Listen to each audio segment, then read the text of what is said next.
ঘটনাটা একেবারে সামনের দিকে চলে আসছে। আমি কুলতলি কেসটা একটু ভেঙে আপনাদের কাছে আলোচনা করব প্রথম থেকে, যাতে আপনারা বুঝতে পারেন যে কি করা হয়েছিল, প্রশাসনের কি করা উচিত ছিল এবং প্রশাসন করেননি। দেখুন, প্রথমে দুপুর 2টার সময় বাচ্চা মেয়েটি টিউশনি করতে গেল। 5টার সময় সে দোকানে এলো, বাবার দোকানে এলো, এসে বলল যে সে বাড়ি যাচ্ছে। 8টার সময়, রাত্রি 8টার সময় তার বাবা বাসায় এসে দেখছে যে মেয়ে আসেননি। তখন তার বাবা মহিষমারি ফাঁড়িতে যান। ফাঁড়ি বলেন যে আমাদের জুরিসডিকশন নেই, আমরা কিছু করতে পারবো না, আপনি থানায় যান। থানায় তার বাবা পৌঁছান 8:30টায়। তারপর ফাইনালি পুলিশ পৌঁছায় রাত 1টায়।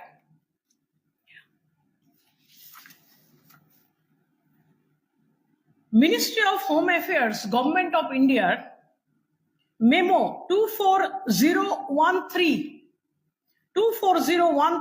2012 সালে এবং পরে যেটা রিট পিটিশন হয় বাচপান বাঁচাও আন্দোলনের সঙ্গে ইউনিয়ন অফ ইন্ডিয়ার যে কেস হয়, সেই কেসে সুপ্রিম কোর্টের ম্যান্ডেটেড স্ট্যাটিউটারি একটা ডাইরেকশন, যেটা করতেই হবে।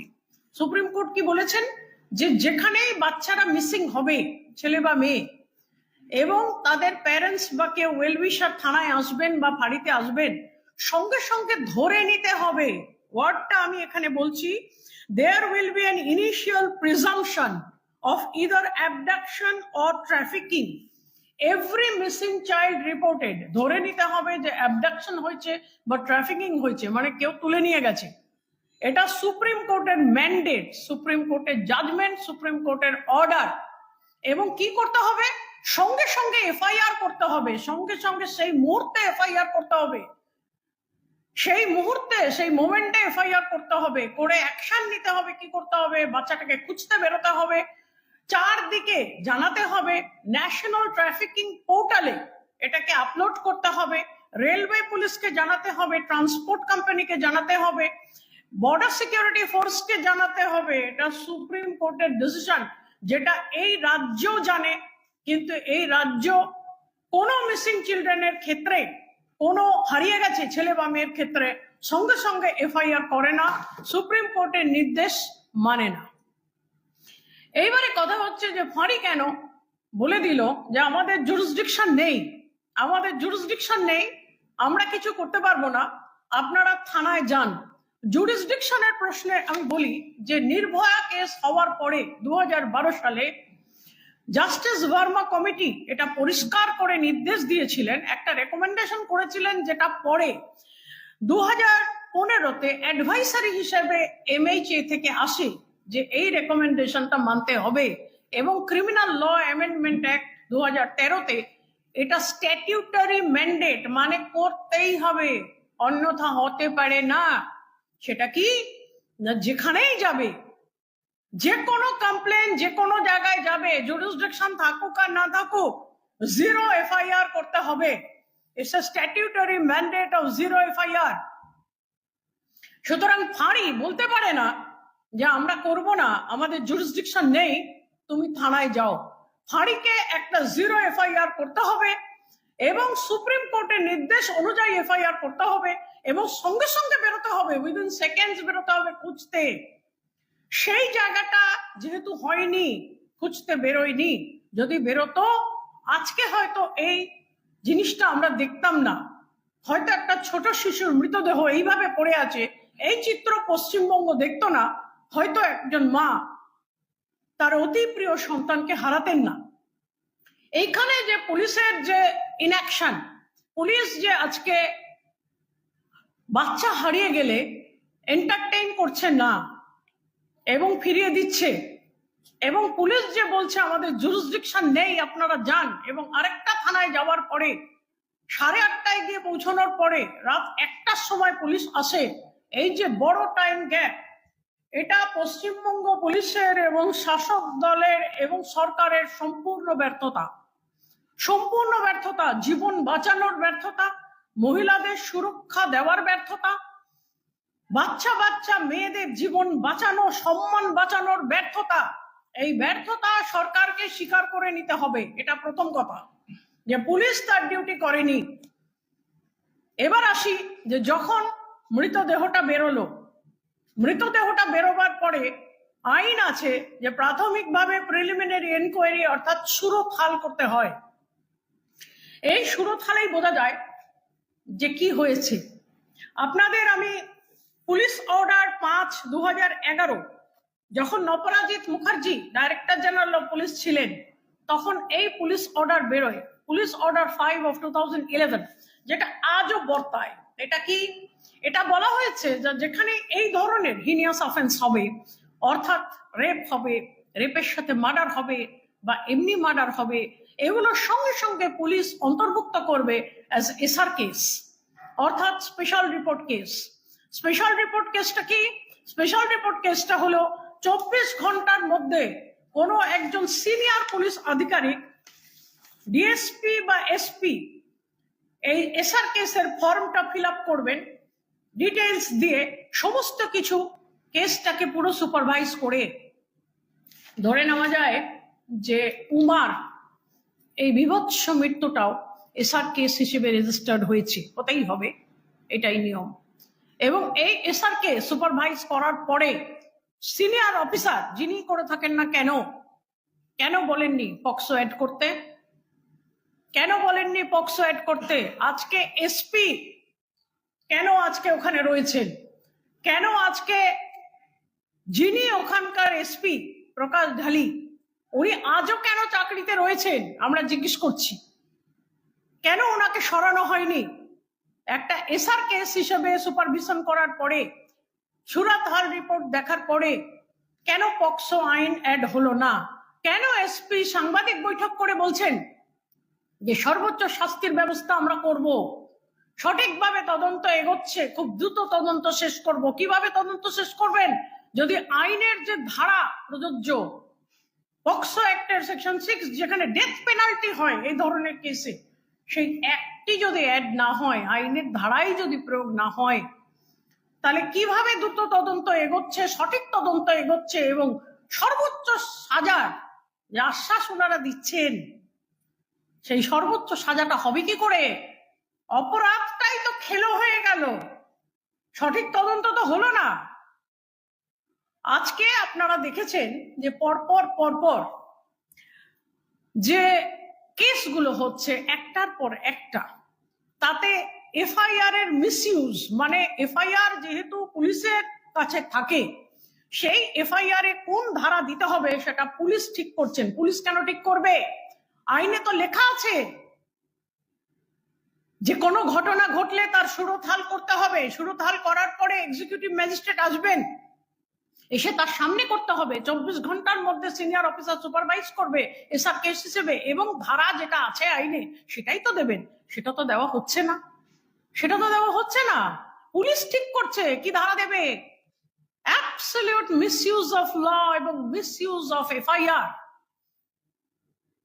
ধীরে ধীরে ধীরে ধীরে একটা জায়গায় যাচ্ছে যেখানে শাসক দল এবং সরকার পুলিশকে বাহবা দিচ্ছেন ভালো কাজের জন্য, অথচ মানুষের কিন্তু পুলিশের ওপর থেকে ভরসা চলে যাচ্ছে। আজকে সাধারণ মানুষ কি বলছে যে না, আমরা পোস্টমর্টেম সরকারি হাসপাতালে করাবো না। পুলিশের বিরুদ্ধে রাস্তায় রাত দখলের অভিযান একটার পর একটা শুরু হচ্ছে। আজকে যদি কলকাতায় রাত দখল হয়, আজকে যদি কুলতলিতে রাত দখল হয়, আস্তে আস্তে সারা পশ্চিমবঙ্গে যদি রাত দখল হয় এবং তারপর দিন দখল হয়, তাহলে তো পুলিশের আর কোনো প্রয়োজনই নেই, পুলিশের প্রয়োজনই নেই। তার মানে আমাদের সমাজ ব্যবস্থায় যে যে অন্যায় হবে, সমস্ত অন্যায়ের বিচারের দায়িত্ব জনগণ হাতে নিয়ে নিলেন। তাহলে আর সরকার থাকার দরকার কি? আজকে যদি কলকাতা হাইকোর্ট বলে যে পক্সো আইন অ্যাপ্লাই করো, তবে যদি এসপি পক্সো আইন অ্যাপ্লাই করেন, তাহলে সরকারটা তো হাইকোর্ট এখন চালাচ্ছে, সরকার তো থাকার কোনো প্রয়োজন নেই। আজকে এই দুর্দিনে আপনাদের আরেকটা কথা বলি, সেটা হচ্ছে আমরা যখন ওখানে গেলাম আমরা দেখলাম, আমিও গেছিলাম আপনি জানেন, এবং ওই বাড়িতে গেছিলাম যে বাড়িতে এই ঘটনা হয়। বাড়িতে যাওয়ার পরে সেই বাড়িটায় অনেকে এসছিলেন যারা আশেপাশে থাকেন, অনেকে, অনেক মা অনেক বোন। পরে যখন বেরিয়ে এলাম তাদের কথা শুনে এবং এলাকা দিয়ে চলতে আরম্ভ করলাম, ওই এলাকায় জায়গায় জায়গায় মেয়েরা মায়েরা ভিড় করে দাঁড়িয়েছিলেন, ছোট বড় ক্রাউড চতুর্দিকে। তাদের একটাই বক্তব্য হচ্ছে হিন্দু মেয়েরা, হিন্দু মায়েরা সুরক্ষিত নয়। আজকে আমি এই প্রেস কনফারেন্সের মাধ্যমে সরকারকে জিজ্ঞেস করছি যে আপনারা কি ওই এলাকায় কোনো অবজারভার পাঠিয়েছেন? আপনার এসপি কি এলাকায় গিয়ে এলাকা পরিদর্শন করেছেন? আপনার এসপি কি ওখানে মায়েদের সাথে মেয়েদের সাথে কথা বলেছেন? মুখ্যমন্ত্রী আপনি জবাব দিন। আপনার এসপি কি রাস্তায় নেমেছেন? আপনার এসপি কি রাস্তাঘাটে চলাফেরা করেছেন? আমাকে তো অন্তত মিনিমাম 200 থেকে 250 মা 250 মেয়ে ঘিরে ধরে বিভিন্ন জায়গায় বলল যে তারা সুরক্ষিত নয়। কোনো একটি কমিউনিটির কিছু ছেলে রেগুলার ওখানে টন্ট করছে, রেগুলার ভয় দেখাচ্ছে, রেগুলার গালাগালি করছে, রেগুলার থ্রেট কালচার চলছে, ভয় দেখাচ্ছে যে বাড়ি ঢুকে আমরা কিন্তু কিছু করে দেব। এটা কি হচ্ছে? আমরা আজকে স্বাধীনতার 78 বছর পরে এবং বাংলার স্বাধীনতার একটা যুগ হয়ে গেছে, একটা ইতিহাস আছে। এত বড় ইতিহাসের পরে, বাংলা ভাগ হওয়ার পরে আজকে এই জিনিস দেখতে হবে কেন যে বাংলার একটি প্রত্যন্ত অঞ্চলে হিন্দু মা হিন্দু মেয়েরা রাস্তায় বেরোতে পারছে না, তারা ভয়। এমনকি ঠাকুমারা বেরিয়ে এসে আমাকে বললেন যে তাহলে কি আমার নাতনিদের কলেজটাকে বন্ধ করে দেবো মা? তাহলে কি তারা বাড়িতে পড়াবো, অনলাইন পড়াবো? কেন এই ঘটনার পরে তো প্রচন্ড ভয় লাগছে। যখন মারা মেয়েরা মুখে মুখে উত্তর দিচ্ছে দাঁড়িয়ে যে এই এত বাচ্চা বাচ্চা ছেলে এইসব জঘন্য কথা বলছিস কেন, ভয় দেখাচ্ছিস কেন, তখন উল্টে উত্তর আসছে যে বাড়ি গিয়ে কিছু করে দেব। কোথায় পুলিশ? মহিষমারের ফাঁড়ি আজকে মুরগি ছাড়া টাকা ছাড়া নাকি কমপ্লেন দেখতে চায় না। শাসক দলের এত অহং কেন? শাসক দলের এত নিজেদের প্রশংসা কেন? রাস্তায় নেমে দেখছেন না কেন মায়েদের মেয়েদের কি অবস্থা হচ্ছে? আমাদের হিন্দু মায়েরা হিন্দু মেয়েরা যেখানে সুরক্ষিত নয়, আমরা কি জায়গায় জায়গায় রাত দখল করে বাঁচবো? তাহলে তো প্রশাসনের কোনো প্রয়োজন নেই। আমি এখান থেকে পশ্চিমবঙ্গ সরকারকে বলছি যে আপনারা আরজি করের পরে কোনো পরিবর্তন আনতে পারেননি। সুপ্রিম কোর্টের গাইডলাইন কেউ মানছে না। হারিয়ে গেলে সেখানে কেস হচ্ছে না, থানায় গেলে এন্টারটেইন করছে না, 0 FIR স্ট্যাটিউটারি ম্যান্ডেট মানতেই হবে, তাও মানছে না, জুরিসডিকশনের প্রশ্নে সরিয়ে দিচ্ছে। পুলিশকে যেখানে সঙ্গে সঙ্গে বেরিয়ে গিয়ে খুঁজতে হয়, টর্চ লাইট জ্বালিয়ে টিম করে খুঁজতে হয়, আরজি করের এত বড় ঘটনার পরেও কিন্তু পুলিশ নড়ছে না। মুখ্যমন্ত্রী বলতে পারবেন না যে আমি তো বলিনি তদন্ত করবে না, আমি তো বলিনি যে তোমরা কিছু করো না, আমি তো উল্টে বলি ভালো করে তদন্ত করো। আপনি বললে তো কিছু হবে না, কেউ তো মানছে না। কোনো এসপি তো কথা শুনছেন না, তারা তো বাইরে বেরোচ্ছেন না, এবং প্রত্যেকটা কেস লঘু করে দেওয়া হচ্ছে। প্রত্যেকটা কেস শাসক দলের অপরাধীদের বাঁচানোর জন্য এবং টাকা খাওয়ার জন্য প্রত্যেকটা কেস লঘু করে দেওয়া হচ্ছে। আজকে একটি ছেলেকে ধরে বলছে যে ও তো স্বীকার করেছে খুনের কথা, কিন্তু ধর্ষণের কথা স্বীকার করেনি, তাই আমরা ধর্ষণের সেকশনটা দিলাম না। আমার বাড়িতে যদি ডাকাতি হয়, আমি যদি গিয়ে বলি ডাকাতি হয়েছে, আগে তো ডাকাতির সেকশনটা আপনারা দেবেন, তবে তো তদন্ত করবেন রে ভাই। আপনাদের সুরথান রিপোর্টের পরেও আপনারা পক্সো অ্যাড করেন না, তারপরেও এসপি থাকে। এসপি কি করে থাকে? এসপি কি করে থাকে আমি জিজ্ঞেস করছি, এসপি কি করে থাকে? একটা বাচ্চা মেয়ের এরকম অবস্থার পরেও পক্সো অ্যাড করে না, হাইকোর্ট বলে পক্সো অ্যাড করুন, তারপরেও আপনাদের এসপি বহাল তবিয়তে থাকে এবং সরকার পক্ষ থেকে আপনারা হাততালি দিয়ে বলছেন পুলিশ ভালো কাজ করছে। কি ভালো কাজ করছে? আপনারা এলাকায় পরিদর্শন করান, এলাকায় অবজারভার নামুন এবং এলাকায় এসপি কে নামান, এবং এর পরেও যদি এই ঘটনা চলতে থাকে তাহলে ভারতীয় জনতা পার্টি মহামান্য হাইকোর্টের শরণাপন্ন হবে। এলাকায় যাতে হাইকোর্ট মনিটর্ড অবজারভারের কথা বলা হবে এবং হিন্দু মেয়েদের প্রোটেকশন দেওয়ার জন্য ভারতীয় জনতা পার্টির পক্ষ থেকে যা করার আমরা করব। আমি প্রশ্ন নিতে পারি, বলুন। আমার একটা প্রশ্ন আছে, যে আপনি জাস্টিস কমিশন সরি, যে justice Verma committee. Justice Verma committee বলছেন না, জাস্টিস ভার্মা কমিটির এই যে জিরো এফআইআর করতে হবে যেগুলো থানাতে গেলে, এটা কি ওই গার্ড চাইল্ড অ্যাফেয়ার্সের ক্ষেত্রে না সব ক্ষেত্রে? জাস্টিস ভার্মা যেটা বলেছেন সেটা হচ্ছে যখনই কোনো কেস বাচ্চা মেয়ে মিসিং হয়ে যাচ্ছে এবং তার কথাটা থানায় এসে পৌঁছচ্ছে, তখনই একটা এফআইআর করে, এফআইআর অনেক সময় করতে পারবে না। ধরুন আমি গ্রামে থাকি, আমি দৌড়ে একটা কোথাও গেলাম, অনেক সময় যেমন আমি কালকে যেখানে গেছিলাম দেখলাম কুলতলি জয়নগরে ভাগাভাগি জায়গার মধ্যে এই বাড়িটা, কুলতলি থানায় পড়বে না জয়নগর থানায় পড়বে, একটা বড় প্রশ্ন আছে।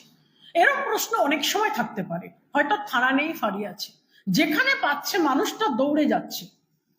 হয়তো আমি বেড়াতে গেলাম কোথাও, সেখানে আমার কোনো বিপদ হলো, আমি সেখানে থাকি না, আমি রেসিডেন্ট নই, আমি দৌড়ে গেলাম, সেটা হয়তো বম্বের সমুদ্রের পাড়ে কোনো একটা থানা। এভরি থানা, every police station has to register zero FIR.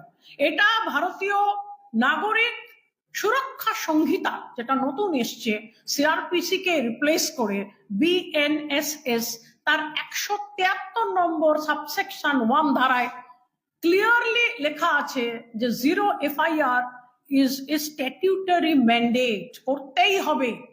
এটা বলতে পারবে না কোনো থানা, কোনো ফাঁড়ি আজকের দিনে বলতে পারবে না, যেহেতু এমএইচএ থেকে অ্যাডভাইসারি এসছে 2015-তে, বিএনএসএস এ 173 সাবসেকশন 1 ধারায় পরিষ্কার ভাবে বলা আছে। এছাড়াও যেহেতু ক্রিমিনাল ল অ্যামেন্ডমেন্ট অ্যাক্ট এটাকে স্বীকৃতি দিয়েছে 2013-তে, এখন এটা স্ট্যাটিউটারি রেসপন্সিবিলিটি। এসপির উচিত ছিল ওই মহেশমারি ফাঁড়ির যে দায়িত্বে আছে তাকে তাড়ানো, আর সরকারের উচিত ছিল এসপি কে তাড়ানো। তার কারণ হচ্ছে এসপি এইরকম একটা সাংঘাতিক ক্ষতবিক্ষত দেহ দেখার পরেও 10 বছরের বাচ্চা পক্সো অ্যাড করে না, পক্সো অ্যাড করে না। তাহলে police order 5 of 2011 SR case পরিদর্শন করে আপনি কি রিপোর্ট দিয়েছেন এসপি ভাই? আপনাকে জিজ্ঞেস করি, কি দিয়েছেন? আজকে হাইকোর্ট যদি দাঁড়িয়ে আপনাকে পক্সো অ্যাড করতে বলে, পক্সোতে ডেথ পেনাল্টি আছে, আর কোথাও ডেথ পেনাল্টি আছে? আপনি ডেথ পেনাল্টি থেকে ওকে মুক্ত করে দিচ্ছেন, শুধু মার্ডার দিচ্ছেন। তার মানে কি লঘু করে দিচ্ছেন আপনি? আপনাকে তো প্রথমে সরকার সরানো উচিত, পরে তো কথা। আজকে জনগণ দেখতে পাচ্ছেন তো যে দায়ভার নিজের হাতে নিয়ে নিয়েছে। কেন নিয়ে নিয়েছে? তার কারণ সরকারের ব্যর্থতা, পুলিশের ব্যর্থতা। জনগণ কতবার কলকাতা হাইকোর্টে যাবে, কতবার যাবে? বহুবার তো এর আগে যাওয়া হয়েছে, হাঁসখালিতে যাওয়া হয়েছে, কামদুনিতে যাওয়া হয়েছে, পার্ক স্ট্রিটে যাওয়া হয়েছে, রিসেন্টলি আরজি করে যাওয়া হয়েছে, এখানেও যাওয়া হলো। বাবা মা বলছে সরকারি হাসপাতালের উপর ভরসা নেই, কি অবস্থায় দাঁড়িয়ে গেছে জনগণ। এরপরে সরকার তাও নিজেদের পিঠে নিজেরা ক্ল্যাপ মারছেন, বলছেন আমরা ভালো কাজ করেছি। কি ভালো কাজ করেছেন? আপনারা তো সুপ্রিম কোর্টের গাইডলাইন মানেননি, আপনারা তো আইন মানেননি, আপনারা তো আইনের ধারা দেননি, আপনারা তো কিছুই করেননি। তাহলে কি করলেন? কি করলেন তাহলে আপনারা? এবং সব থেকে বড় কথা, যেটা করলেন সেটা কেন করলেন? কাকে বাঁচানোর জন্য করলেন? বলুন।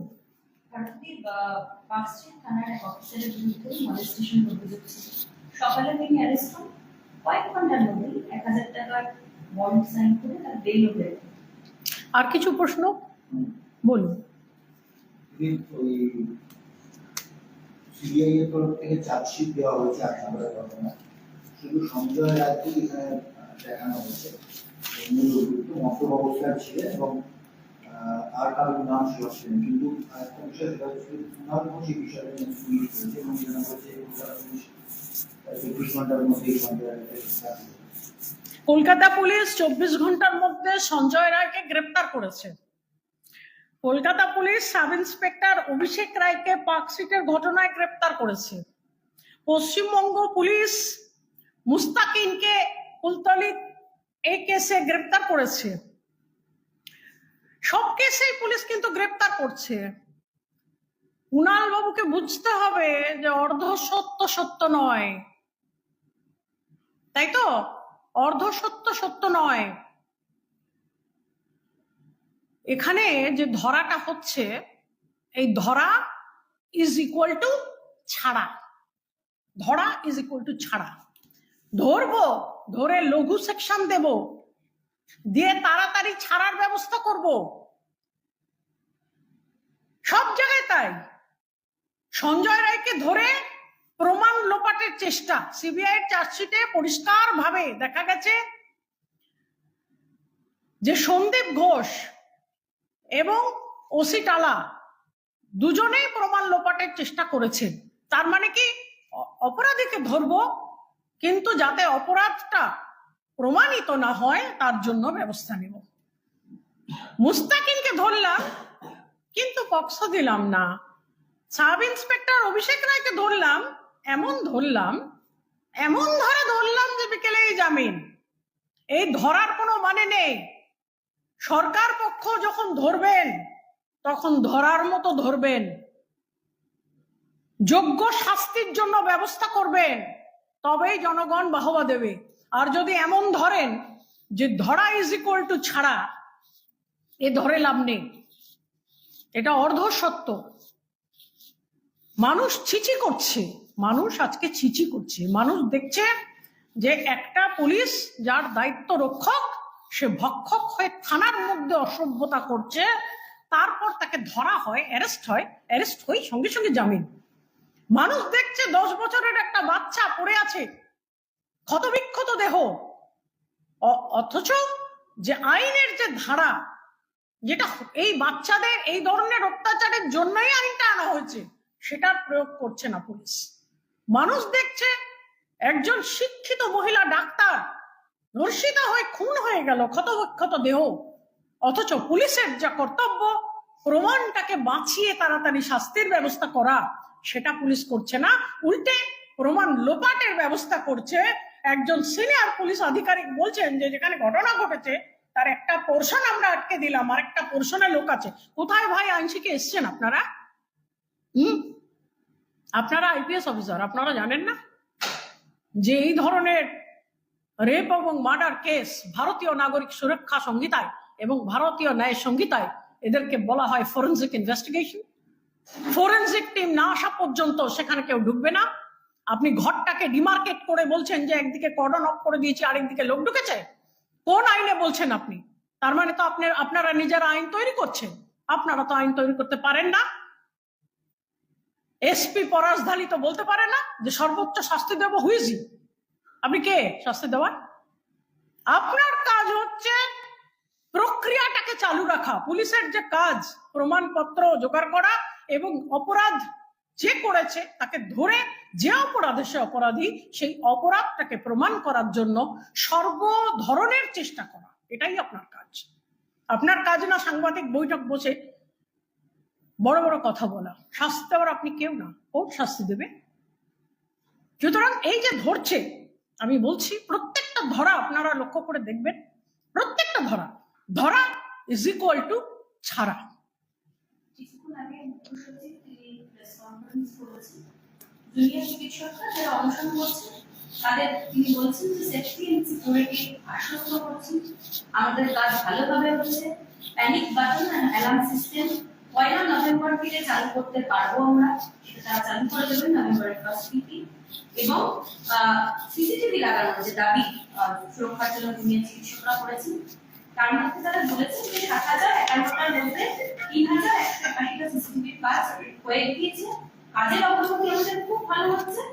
সুতরাং আপনাদের আমরা এগুলো শুনে কানটা পচে গেছে। প্রথমেই বলি, যারা আধিকারিক, পুলিশ আধিকারিক বা এই যে সচিব আধিকারিক যারা, তারা সারাক্ষণ ধরে সরকারের প্রশংসা করছে।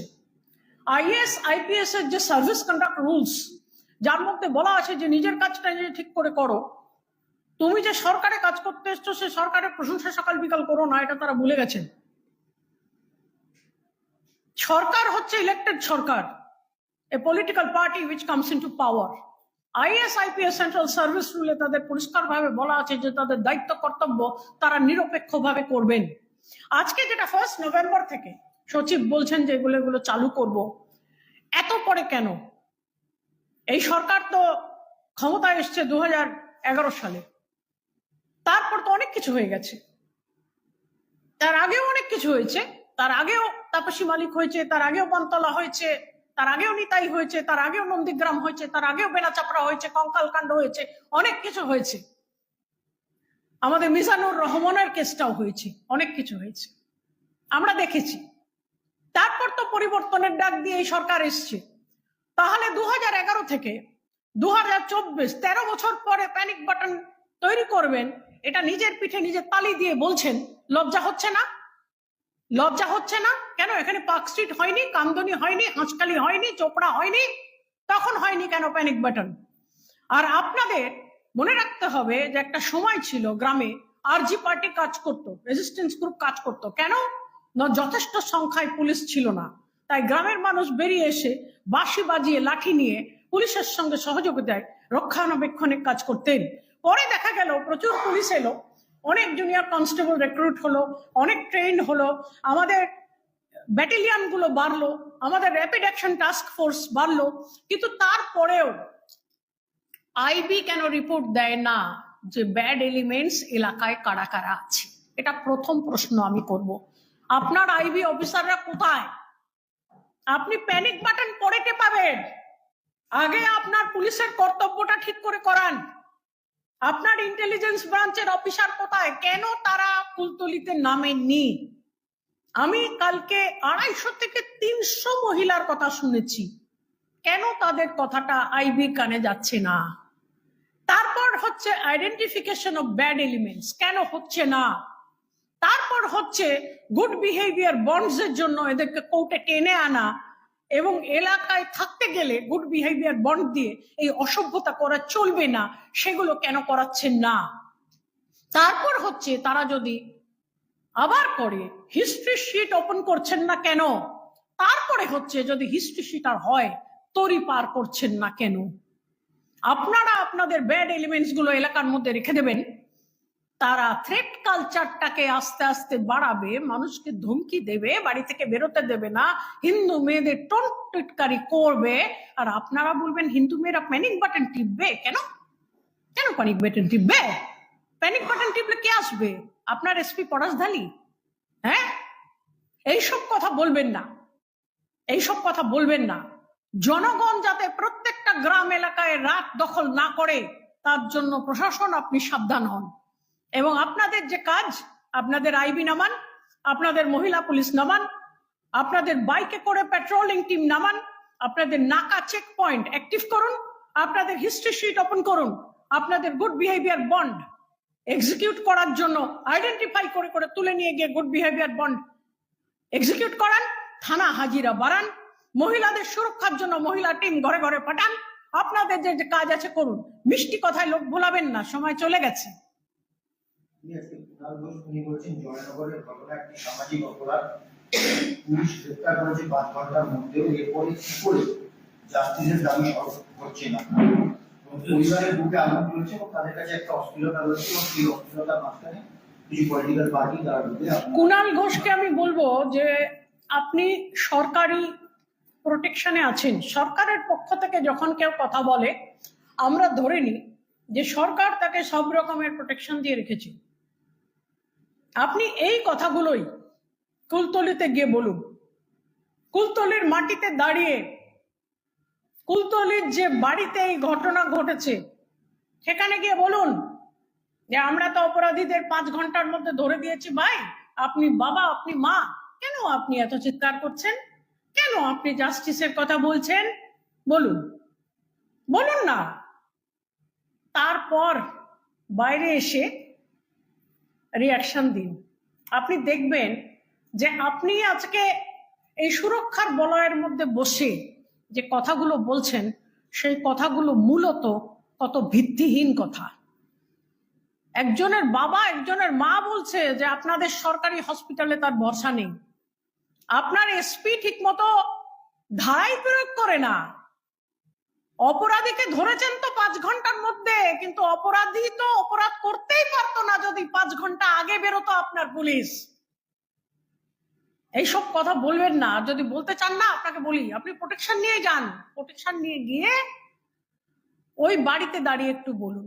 তারপর দেখুন যে ভোটারগুলো আপনাদের খুব বিশ্বাসের সঙ্গে, ভরসার সঙ্গে, আশার সঙ্গে ভোট দিয়েছিল, আজকে তারা কি বলছে সেটা জেনে আসুন।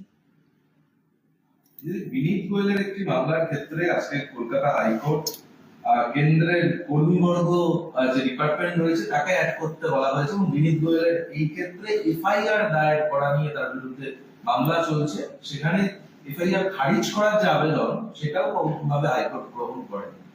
কোথাও গিয়ে সেই বিনীত, দেখুন, এটা আদালতের বিচারাধীন, তাই আমি বেশি কিছু বলবো না। শুধু আমি জেনারেল কথা বলবো যে আমাদের আগে একটা সিআরপিসিতে ধারা ছিল, যেটা আজও খুব আমরা সম্মান করি। সেটা হচ্ছে একটা থানার মধ্যে বা একটা ফাঁড়ির মধ্যে বা একটা অর্গানাইজেশনে যখন একজন সিনিয়র পুলিশ অফিসার হেঁটে ঢোকেন, আইন বলে যে সব পুলিশ অফিসার যারা সেখানে বসে আছেন তাদের ক্ষমতা সিজ হয়ে যায় আর ক্ষমতা থাকে না। সেই পুলিশ অফিসারই he becomes the OC of that area, officer in charge of that area. তার মানে কি? তার মানে এই যে র্যাঙ্ক এন্ড ফাইল, এটা চলে ওপর থেকে। যিনি মাথায় বসে আছেন তার দায়িত্ব, প্রচুর দায়িত্ব, জিম্মেদারি, প্রচুর জিম্মেদারি। তাকে ওভারঅল দেখতে হবে। তার একটা বড় দায়িত্ব হচ্ছে নিরপেক্ষভাবে যাতে সব জিনিস হয় সেটা দেখা। কর্তব্যের গাফিলতি তার কাছে কিন্তু ইট ইজ নো এক্সকিউজ। আজকে আদালতের বিচারাধীন বিষয়, আমি বিশ্বাস করি যে আদালত ঠিক আমাদেরকে সুবিচার দেবেন।